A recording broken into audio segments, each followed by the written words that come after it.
L'accouchement se produit généralement à la fin du 9e mois de grossesse. Le plus souvent, la mère est aidée par une sage-femme ou un gynécologue obstétricien. Le fœtus baigne dans le liquide amniotique.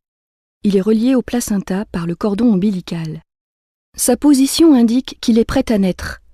Sa tête est en bas, dans le bassin de sa mère.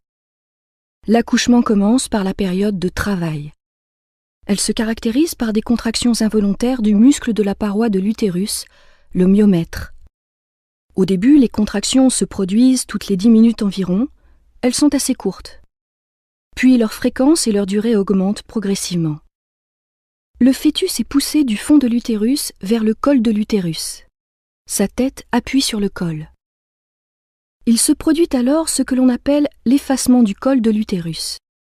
La tête du fœtus avance encore un peu et c'est la dilatation du col de l'utérus. Son diamètre d'ouverture est alors d'environ 10 cm.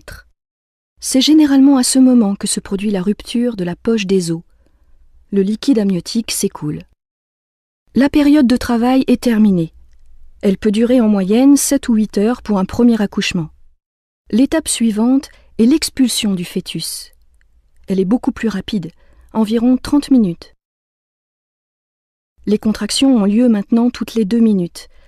Elles ont une durée d'1 minute et sont très intenses.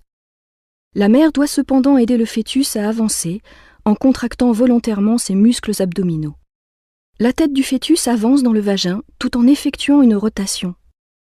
Elle commence à sortir en se redressant vers le haut.